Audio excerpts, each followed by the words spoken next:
before we get into the nitty-gritty stuff, business and how you actually have a customer loyalty base, how you actually build greater business with amazing leaders and operational efficiency, I would love to understand your backstory. How did you get into business? Sure, it was very unusual. My father insisted I have a steady job, a career. 1 in 2 Australians has some sort of sheepskin footwear, and there's none in America. An entrepreneur, if you hit a wall, you have to figure out a way around or up and over. And we thought, oh my God, well, how come everybody up at Malibu thinks this is a fantastic idea? What are your key suggestions for them to build a successful brand? You can't give birth to adults. What do you have as suggestions for entrepreneurs who are just grinding so hard? I found when things were going bad, it was because I hadn't exercised, right?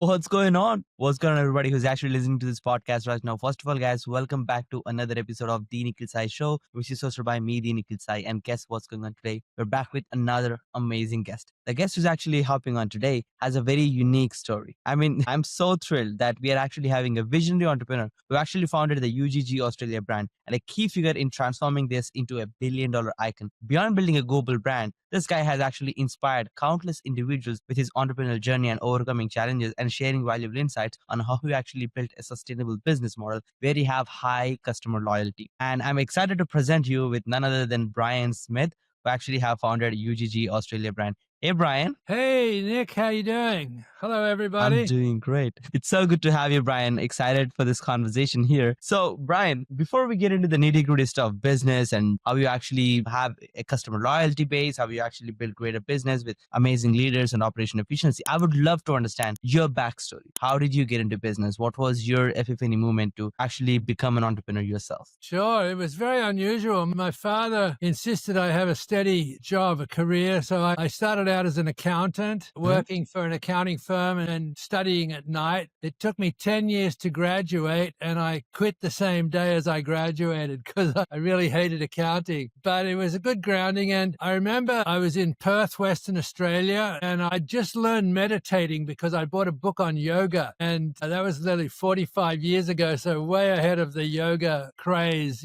But the exercises made me breathe really, really deeply, and I accidentally got into meditation. And I remember thinking one day, all the big trends are coming out of California, like Levi jeans and waterbeds and skate brands and surfing brands. And I thought, I'm going to go to California. I'm going to find the next big thing in America, in California, and bring it back to Australia where I would stay and make my fortune. And so now I had this motivation. I acted very quickly. I got to America in a couple of weeks, and I had my surfboard and my suitcase, and I rented a little house in Santa Monica in LA, and it was about 30 miles up the coast to Malibu, which is like one of the world's best surfing spots. And I had always dreamed of surfing Malibu, So I spent 3 or 4 months there looking at all the newspapers and business magazines and online. I know it was before online. It was just like billboards and, visual things and I couldn't find the next big thing. And it was about in the 4th or 5th month, it was November and the water was getting really chilly at Malibu. And the wind had swung to the north, which is really cold. And I finished up my surf and I was pulling on my sheepskin boots that I'd brought from Australia. And I just had this aha moment. Oh my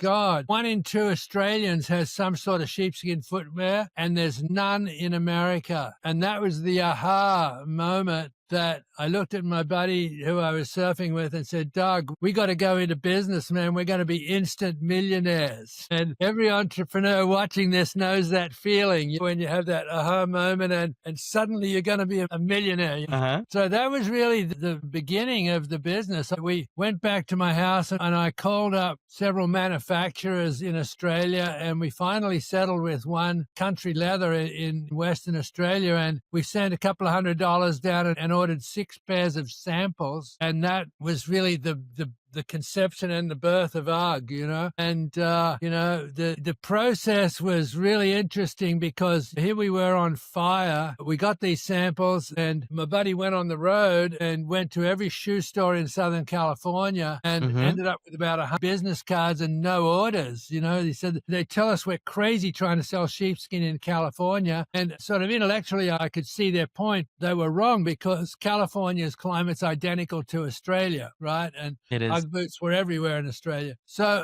we started thinking laterally, like when you're an entrepreneur, if you hit a wall, you have to figure our way around or up and over. And we thought, oh my God, well, how come everybody up at Malibu thinks this is a fantastic idea? And we finally figured out that all the California surfers who'd been down to Australia on their surf trips come back with a half a dozen pairs of boots for all their buddies. So within the surfing market, UGG was really well known. So we just switched gears on our selling efforts. And this time he made me go, I didn't want to go on the road because I hated, I was scared of selling. But I finally went down and I remember the first store I went into, the surf shop, was Con Surfboards, and I opened up my little sample bag, and he goes, wow, UGG boots, they're fantastic. All my friends have got them. What are you doing with those? And I said, well, we're thinking of bringing them into America, importing them into America. He goes, oh my God, you're going to make a fortune. Those are the best boots in the world. You are going to do so great, And so I sort of left the store thinking, well, this sales isn't so bad, I went to the next one. Oh my God, that's a fantastic idea. We love UGG boots, and it happened all the way to every surf shop we went into. And so that inspired us enough to realize, oh my God, we got to get some inventory. I mean, we didn't ask for a single order because we didn't have any inventory, right? Which was a big mistake. Yeah. But now we realize, oh my God, we're going to be millionaires. How do we raise money? So my roommate overheard me talking about this and said, hey, he had some friends at his office that wanted to invest in a small business. So we raised 20 without even doing a business plan. And in today's money, that's about 80. So it was pretty sizable. And we sent 15 down to Australia and ordered 500 pairs of boots. And so it was October, and the end of November, they arrived. And we stored 500 pairs in the third bedroom in my little house, and then we loaded up our really big, bags full of product. And we had order pads, and we went back out on the road. And I remember going down to Con Surfboards, the first shop I stayed at. And I walked in and I go, okay, John, how many do you want? And I had my order pad ready. He goes, oh, well done, Brian, but we couldn't sell them in our store. We just sell surfboards and trunks and flip-flops, and they're way too expensive for a surf shop. You do great in the shoe stores. And I just felt my heart sinking like, oh, shit. And the next store, oh, well done, Brian, but we couldn't sell them. We just sell surfboards and bikinis and trunks, and they're way too expensive for us, And this happened all the way down the coast through every surf shop. And to sum it all up, when we tallied up the orders for our first season, which was going to end at December 31, we sold 28 pairs, right, out of 500. And it just happened to be exactly that was like so disappointing, to think we were going to be instant millionaires. And now, we're sitting with 4 pairs or something in my third bedroom. It's crazy. So the interesting thing, though, is years later, after I sold the company, I'd sort of figured out how businesses work. And it was very normal what happened to us. I ended up writing a book. It's called The Birth of a Brand. And it's a roadmap for entrepreneurs. And it highlights the UGG story from the very beginning all the way through till when I sold it. And the theme of the book is you can't give birth to adults. Right? You can't give birth to adults, right? Every business starts out with someone conceiving the idea and then taking the first action, which is the birth. So I conceived there's no UGG boots in America, and the action was buying 6 pairs of samples. And then when the baby's born, it just lies there, and it lies there as an infant. And it lies there, and you got to keep feeding it, changing the diapers, and you got to just hope it's going to work. But a lot of entrepreneurs give up during that infancy phase because they have the great idea and they get started and nothing happened, nothing seems to happen. And so they just give up and say it's a bad idea. But if you can get through that infancy, you'll start the toddling stage, which is when magazines start writing articles about your business and all your best friends, your true believers are selling all their friends, and it starts to get momentum. And within a very short period, that becomes the youth phase, which is your orders are coming in really satisfactorily. The manufacturing is working, the warehouse and administration's working, and all of the other elements come together. And that runs a really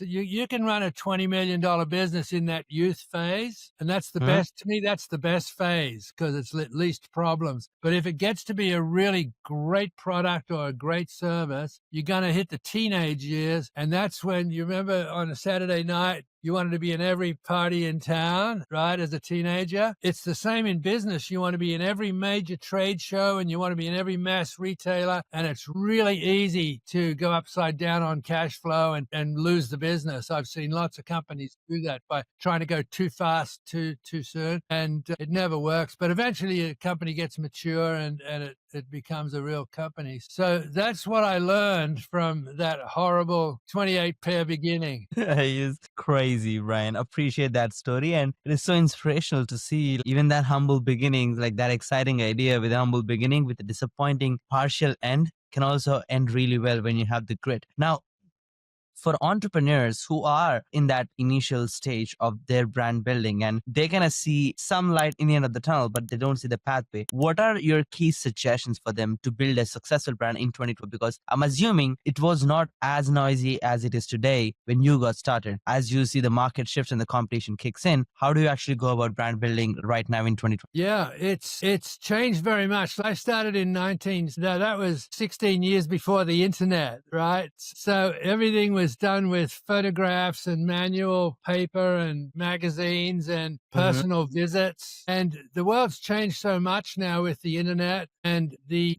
principles of marketing and selling, though, have not changed, right? They'll never change. But the technology that allows us to use those lessons has changed tremendously. So like when I was starting, you had a physical warehouse and people would have to come to the warehouse and they could see how small you were. But now on the internet, if you have the money to build a decent web page, you can look like $1 million company, even though you're operating out of your garage, right? And That's true. Your images and all of the photography that's available online, it's not even your photos. You just buy them and stick them on the website and everybody gets this impression of success and how big you are. And then the other part of it is, I'm sort of switching over into branding now, how to build a brand. And the other part of it is, if you have a technology-based company where what you send out is electronic, like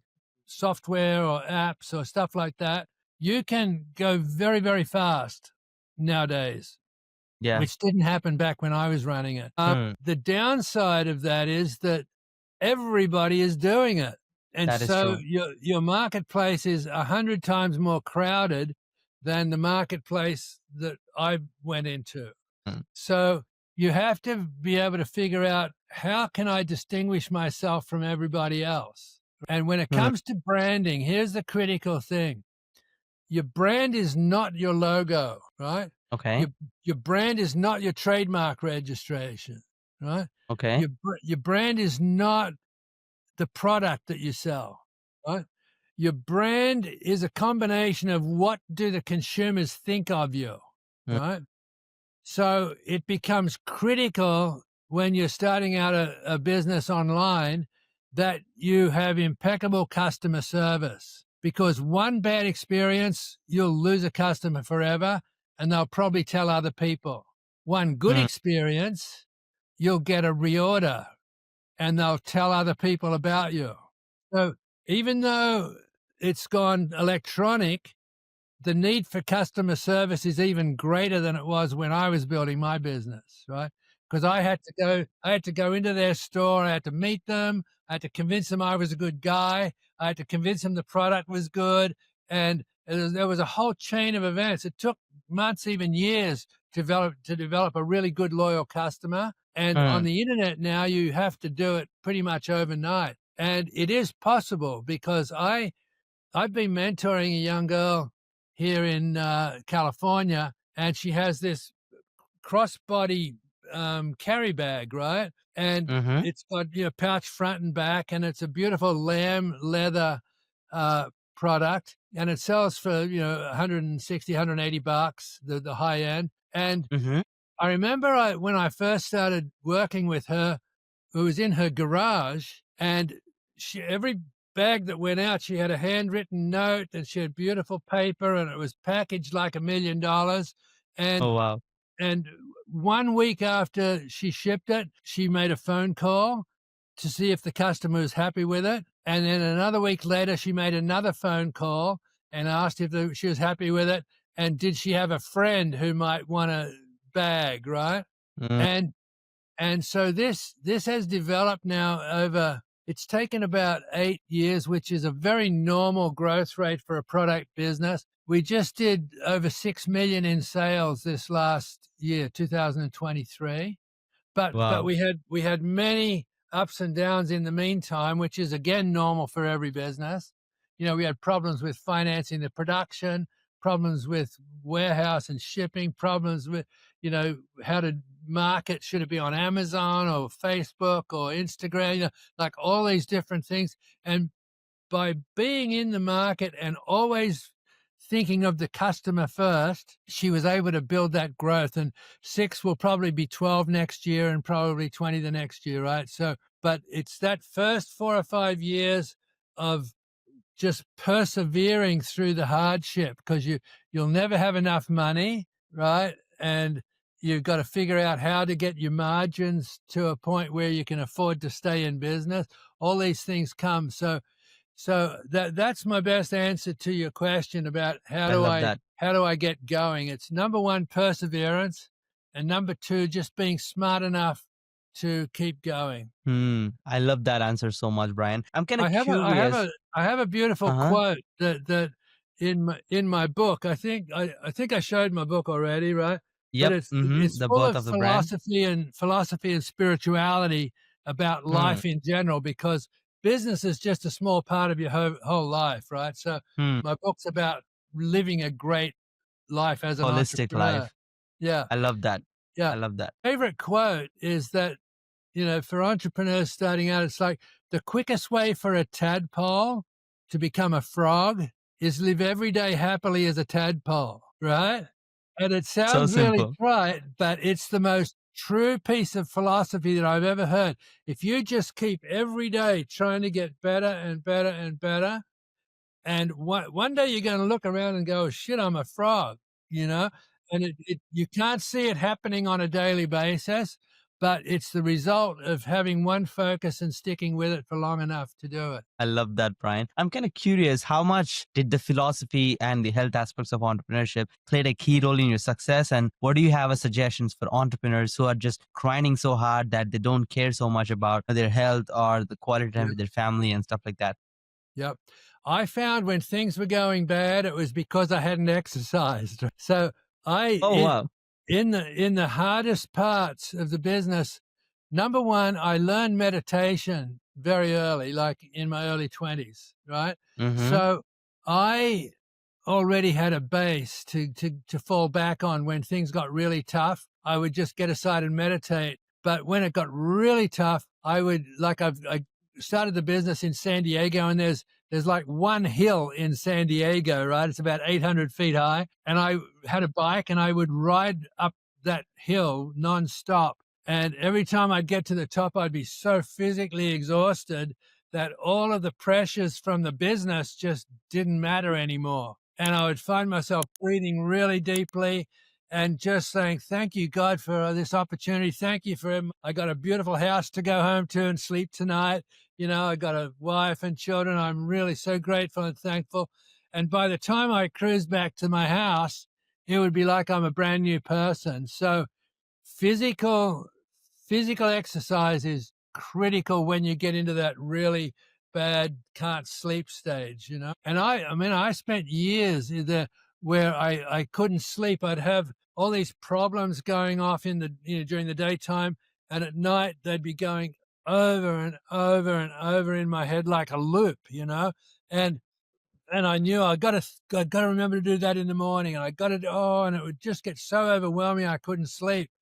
And I realized one thing. I started taking a little notepad and a pen and put it next to my bed, and then every time that would come into my mind, I would write it down in the dark, right? I'd write it down and bam, it's gone. And then the next one would come up 10 minutes later. I'd write it down and bam, it's gone. And in the morning, sometimes I couldn't even read what I wrote down in the dark, but I remember what it was and I'd get onto it that day. And so that was a really, really powerful exercise that I'd like all your listeners to start to Oh use, yeah, that's because really helpful. yeah, once you stop the loop, then you can sleep better, and sleeping means you're more productive during the day. I love that. I love that, Brian. That's really, really helpful. One of the key things you have cracked very well when you're building the brand is definitely the customer loyalty. I mean, I heard the story where your customers were like only buying your brand and not buying your Yeah. competitors just because how good of a brand you are. Tell me, how is that even possible, and how can entrepreneurs create that kind of replica customer success base? Okay. How can somebody take a key learning from you and replicate that? This is a critical story. It's a really good story. It was 3 years of bumbling through not knowing what I was doing, and then Mm-hmm. the solution. So, excuse me. For the first year after that 28 pairs of sales, I started selling out of my car, and I had a little retail store at the beach at Malibu in the back of my van, and Mm-hmm. I sold about $6,000 worth over the next 3 months, and then I got a summer job, and the next year I decided to advertise. So I had these two really good looking models, a guy and a girl, and we posed them on the beach at La Jolla, and perfect hair and perfect clothing, and the UGG boots were like the main focus of the ad. And we ran those ads, and the sales that year went to about $10,000. And I couldn't believe it. It should have been way more. And so I got another summer job. And the next year I said, I'm going to get a better looking models and a more expensive photographer. Right. And we posed them again on the beach, perfect hair and perfect clothing, and the boots again, front and center. And the sales went to like $20,000. And that next summer, I had a job in a golf course as a laborer, and during that summer, I realized, that the product's really expensive to have. I had to have from size 7 through 12 just in case one person walked in the door, right? But they would have to have their size covered. So that meant, 8 pairs for every single sale I had to.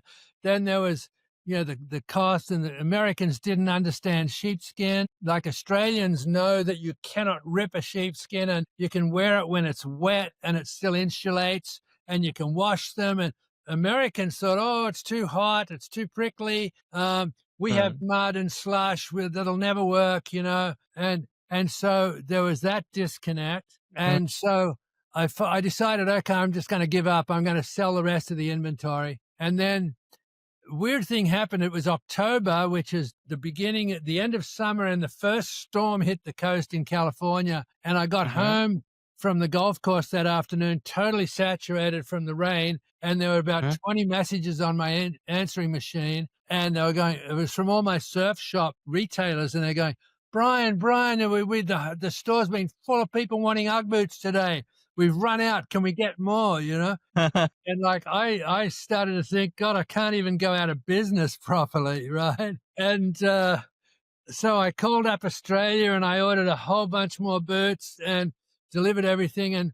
And this year though, before I started advertising, I thought, I don't know what I'm doing. And so I called up one of my surf shop accounts in San Diego and I said, Rob, let's grab a beer. And so we had a drink together and I was explaining this advertising problem. And he says, oh, shut up, Brian. And he calls out the back to all these little 12, 13-year-old surf grommets, who store their boards in the shop, And he Hmm. said, what do you guys think of Uggs? And every one of them goes, "Oh man, those Uggs, they're so fake. Have you seen those ads? Those models, they can't surf." And I realized I'm sending the wrong message to my target market, right? Ooh. And when I started to see the ads through their eyes, I was so embarrassed about how bad and how fake they were, right? Mm. And that was like a huge kick in the butt for me. And so I I called a buddy of mine up in Orange County who ran this scholastic surf team, like school kids. And I said, "Pete, do you have any young kids who are going to turn pro soon? Because I need to, sponsor somebody." And he gave me these two guys, Mark Robinson and Mike Parsons, and I just took my own little camera and we went surfing at Black's Beach and Trestles. And these are two iconic walks to the beach where they're a mile long. There's fantastic surf when you get there. And every little kid who reads Surfer magazine would know these walks, right? So I just took some photographs of them. And I ended up running the ads featuring these guys, and the sales went to $220,000, right? Crazy. Why? Because I finally, after 4 years, figured out what marketing and selling was really about. And the fact is, you never sell your product per se, right? You sell the features and the benefits. And I've got a little photo here. I'm going to see if it translates in. Okay, they're the ads that finally worked. Now, what I want you all to look at is look how big the Ugg boots are in this photo, right? They're almost invisible, right? So I got away from focusing on the product in the ads and focused on the lifestyle. And I knew that every little kid who reads Surfer magazine in the world was just going to be dying to walk down that road with Mike Parsons or Ted Robinson, right?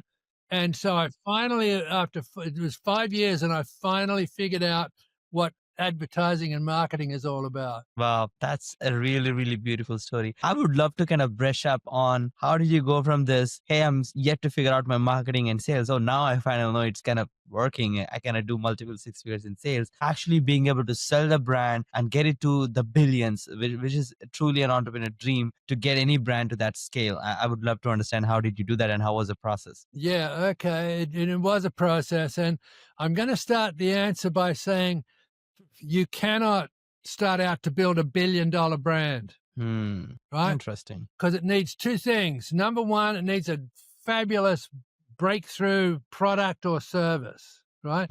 You can do that. You can hire a team of engineers to design a product or design a software, and you can control that. But to get to the billions, you need, the second thing is some worldwide societal shift has to happen, right? That'll pick up your product and take it out to the world, because just in America, it's not big enough to do $1 billion, right?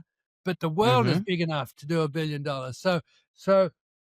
Now the problem is you can't predict when you're starting what the societal shift is going to be 10, 15 years down the road, right? So I'm going to give you some examples. When I started UGG, there was a company in Oregon, and they were importing these nylon running shoes called Blue Ribbon shoes, and they were advertising in all the running magazines and the athletic department magazines in the colleges. And eventually, after 4 or 5 years of getting nowhere, they changed their name to Nike. And within a year or two, the sport of jogging took off in America, right? And eventually went worldwide. And so all these joggers go, well, what shoes should I wear, right? And so they go looking at all the old magazines and they find, wow, Blue Ribbon, Nike. And they go, okay, I'll buy a pair of Nikes because they're advertised, right? Now, that got this vortex of demand going. So, Nike got into the millions and the hundreds of millions and eventually the billions, right? So another company, same thing in Santa Monica, at the same time I started, they were importing these little kid leather white dance shoes from England, right? And they were advertising in the dance magazines, and they were advertising in college and cheerleading magazines and high school cheerleading magazines. And after it was nearly 10 years for them, 10 years of just struggling, the sport of aerobics took off, right? Just like jogging had nothing to do with Nike. Aerobics had nothing to do with Reebok, right? It just started as a societal shift. And all the people say, oh, I want to do aerobics. What shoe should I wear? Oh, look, this Reebok's been around for years and years and years, right? And so when that societal shift happened, Reebok got sucked into this vortex of 100 million, and into the billions.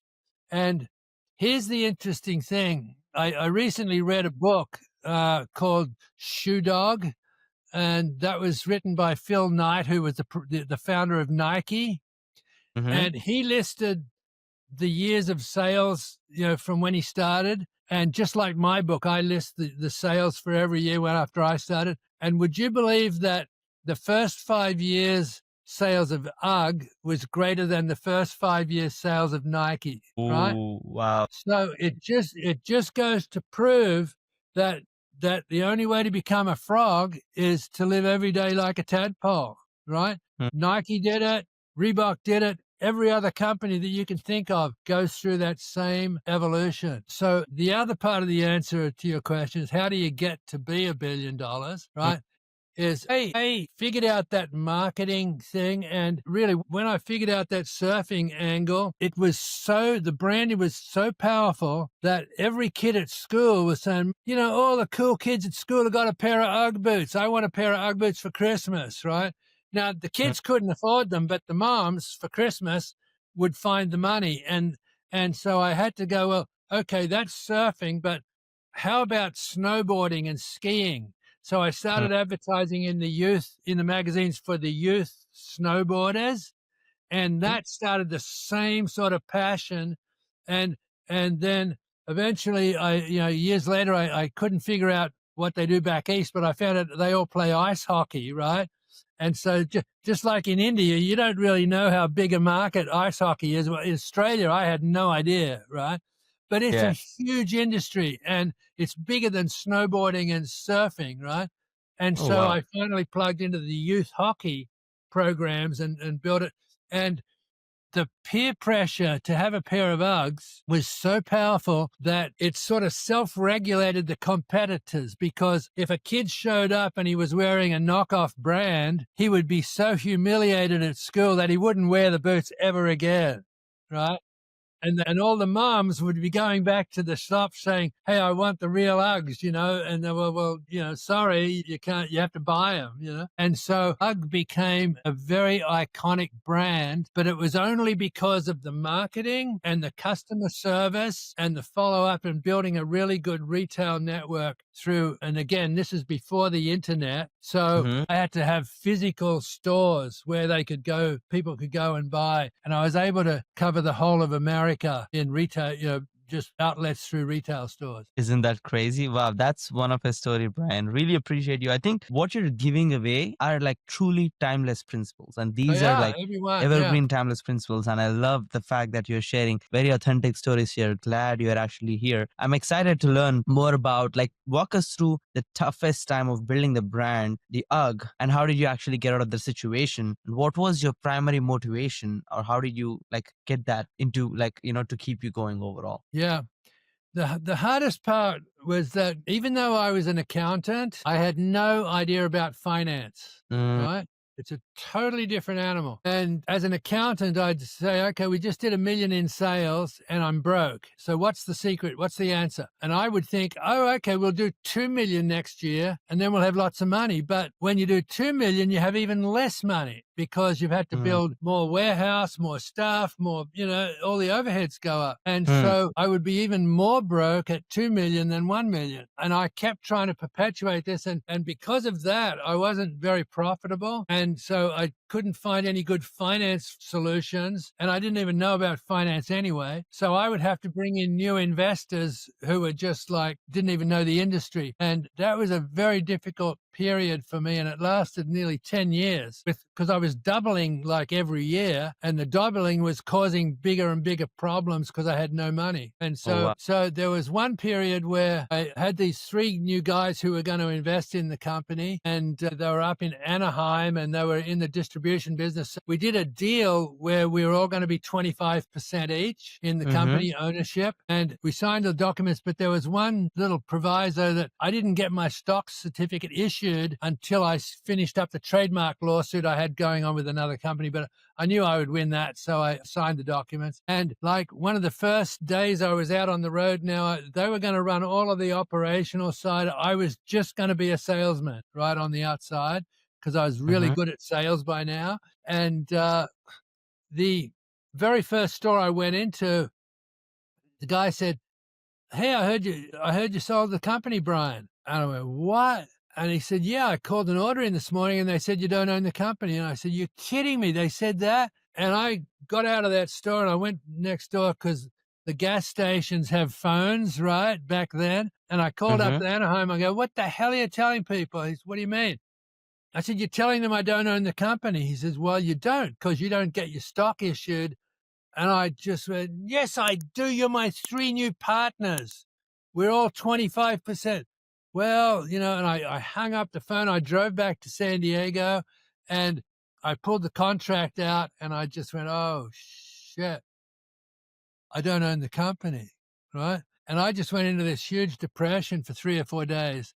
And it was after about 4 days, I hadn't spoken to anybody outside. My whole world had crashed. I was going to be the head of the huge international shoe company, and now I didn't even own it, right? And after about 4 days, I remember one night I was lying on my back on the living room floor, and we finished watching TV. I clicked the TV off, and my wife was on the couch, and I rolled over on my stomach, and I started getting up and crawling to the bedroom, and my wife looked at me and said, "You get up now and walk to bed like a man." And she scared the crap out of me.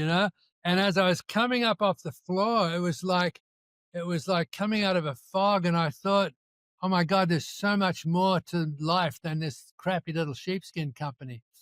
And so the next day I got up and I'm positive, I'm meditating again. And I started to think, what'll I do? Real estate, no. Business broker, maybe. And then I thought, oh my God, I got goosebumps. I thought, selling, I've come to love sales. And then I thought, well, what can I sell? And automatically I just went, well, Ugg boots. I love selling Uggs. And so I ate humble pie, which means, a lot of humility. And I called up Anaheim and I said, "Look, I may never own the company, but I want to get a pair of Ugg boots on everyone in America." And so we agreed that they wouldn't tell anybody that I sold the company, right? And so now I went back on the road as a salesman. And the first month out there, I came back and Neil handed me a check for $5,000. And he said, "That's your commissions." I went, "Wow, that's pretty." That was after 6 years, the first money I ever pulled out of UGG, right? 6 years, Wow. right? And then I went on the road for another month and I got back and there's a check for 10,000, and the next month another check for 10,000. And I realized, my God, I'm out here having a blast with all my friends. I'm surfing with them, I'm playing golf with them, and I hardly call it work. It's just fun, and I'm making all this money. And that sort of rolled into the next couple of years where I was on the road with like 30 sales reps all across the country, and I would fly out to like Denver, and he had to have 10 retailers lined up. And so I'd visit with all the retailers, and that's like, 30 by 10 is 300 retailers every year that I was flying out to see. And I realized this important piece of philosophy. This is another one from my book, that nearly always your most disappointing disappointments become your greatest blessings, So for me to have lost control of the business had turned around to where I was making so much money, having such a great time for year after year after year, uh, that that disastrous time result for me, right? And when I speak from the stage, I always ask the question, raise your hand if in the last 6 months something happened really bad in your personal or your business life, and now you look back and think, thank God that happened. And I swear 80% of the audience always puts their hand up. So your most disappointing disappointments will always become your greatest blessings. I love that. I think that's a great reminder for entrepreneurs to keep that spirit up, especially when they're being disappointed. Now, Brian, I do have a series of questions which are much simpler to answer. Is it okay if I start with them? Yes. Awesome, awesome. So, Brian, I would love to know what kind of tools do you use to manage your own productivity? I know the notepad and the pencil is one of those answers, but what else do you suggest? Well, now, I'm in a part, I was born at the perfect time, but sometimes I think I was born too late, too early, because I see all this technology happening and I'm just getting too old to keep up with it, right? The Instagrams and the X's and the face, all that. But my tools are pretty much my phone and the calendar, because right now I've been very, very lucky. I've got a whole new career that I'm in the middle of now, which is called speaking. And I speak all over the world. Like I just mentioned, I was in Hyderabad, I was in Bangalore, I was in Chennai, I was in Delhi, and I spoke to entrepreneurial organizations there, and Nepal and Egypt and all over. I speak all over the world, and I Mm-hmm. love this podcast venue, and I love speaking on the stage, and I love talking to entrepreneurs. So, but the beauty of it is I only have one assistant. I don't have a staff. I don't have a big overhead, and she helps me with the bookings and the travel arrangements and everything. And I love just showing up, meeting all the people, have a dinner, next day go on stage, talk to entrepreneurs, pack up and leave, and I'm back home the next day. And so I'm really blessed to have a whole new career doing something that I absolutely love. I love that, Brian. I think it's so inspirational and so powerful. And I'm glad that you're actually into speaking right now because I believe the stories you have are worth sharing a million times more. So, more power to you, brother. I'm excited to learn more about your routine. How does your daily routine look like from the time you wake up to the time you actually be in bed? Okay, on a perfect day, I'll wake up and have a coffee and then meditate for a half hour or so, and then I'll just catch up on the news on my phone. I subscribe to a bunch of different news channels all over the spectrum, and Mm-hmm. uh, and then I start working on, okay, who do I need to follow up with for different talks? Who do I need to reach out to? So it's quite a simple thing. I used to surf up until about 18 months ago, and I just realized, I am so sick of the cold water here in California. It's in the high 50s, low 60s, and it's full on wetsuits, and it just got so difficult. I just said, I'll surf when I go to the Bahamas next. And so now I play golf a lot, and I'm really trying to get my golf score down to where I can shoot it's called shooting your age, which is in the high 70s. And I'm really Mm-hmm. working on that. So I love golf. And then I just hang out, and, I'm with my wife, and we just enjoy simple pleasures. But I don't have the desire anymore for the Lamborghini and the 20-bedroom house. All that was back in my 40s and 50s, and it's not. I'm not putting that down. I'm just saying that there are certain times in a guy's life where he has to be reckless, and that's usually the 20s, the 30s, more sober, meet a girl, settle down, have kids. 40s is when you're doing the big building of the brand or the business. 50s is sort of getting that organized, and then you know then the interesting thing is okay, so I've had the most expensive car, I've had the most expensive house. They didn't bring happiness, right? What brought me happiness? It was the simple, simple things of going to the beach and walking in the sand barefoot, going on vacation, being with family, having reunions. Mm-hmm.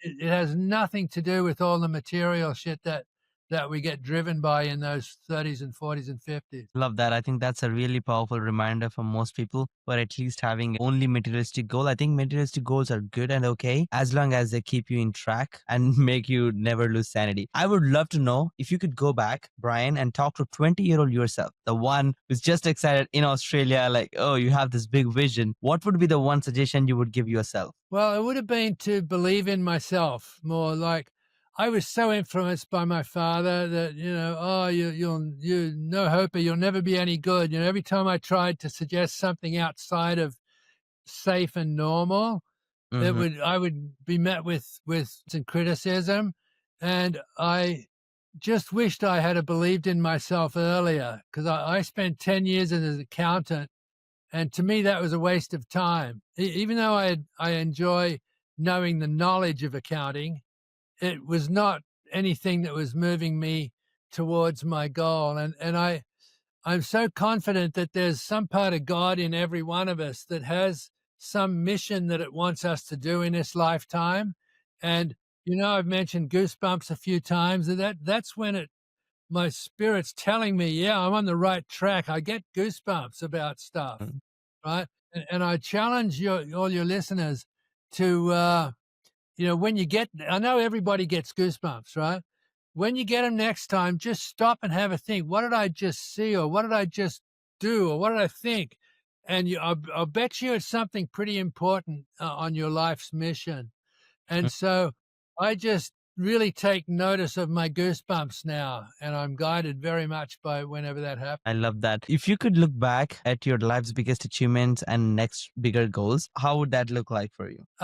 It's nothing to do with UGG. I'm very proud that I built a worldwide brand. It's nothing to do with that. It's nothing to do with money or houses or cars or anything like that. If I look back and I think, okay, what's my proudest thing, is that I used to be a very good rugby player. I played rugby against England and I played rugby against the New Zealand All Blacks, right? Mm-hmm. But when I got to America, I was in my late 20s. I heard that the San Diego State rugby team was about to disband because they didn't have a coach. And I just decided to volunteer coach them for one season. And I did, and we didn't win any games that year, but I was so taken up with all the players that I stayed on for a second. I ended up staying for 5 seasons, right? Oh, And by now I built that team into a really good team, and we ended up winning the year after I stopped. Like I got married and couldn't do rugby anymore. But the next year, that same team went on and they won the national championships for a collegiate America, which was a huge that's great. accomplishment that I was very proud of.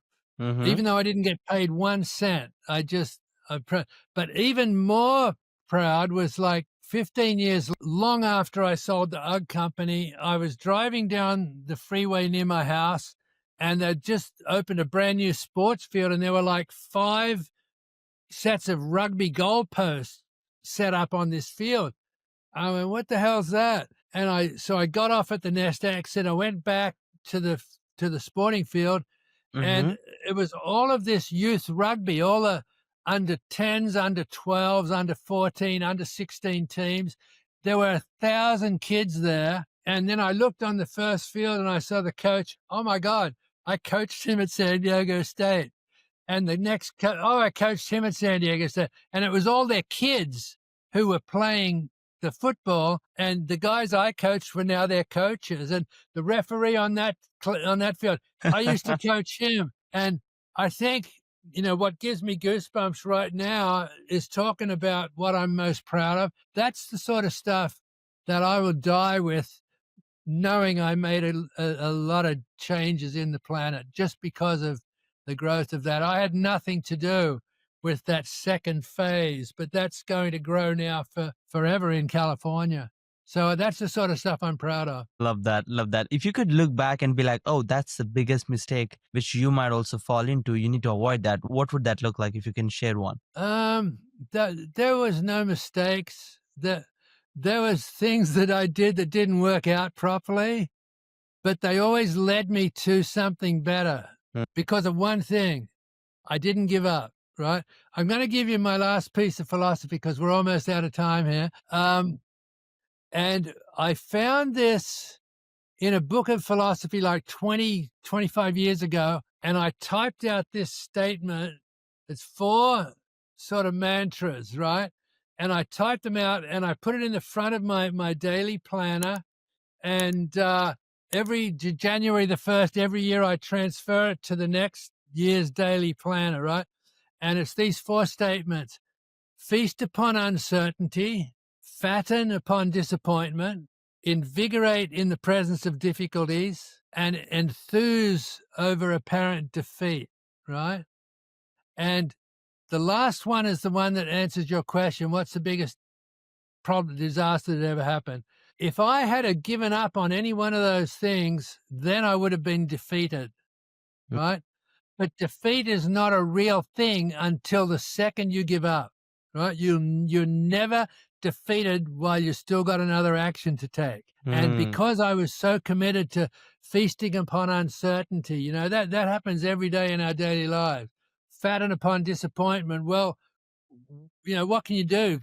Cry for the rest of your life? Oh, poor me. It wasn't fair. It's not my fault. The world's so unfair. You can do that, or you can fatten upon disappointment and say, okay, well, this is what I learned. Won't do that again, right? That's why those 4 statements are probably the most powerful things in helping me grow that business and Love have a that. successful life.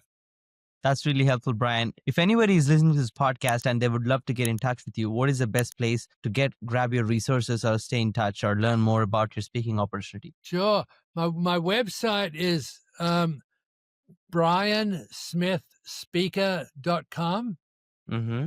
Pretty simple, briansmithspeaker.com.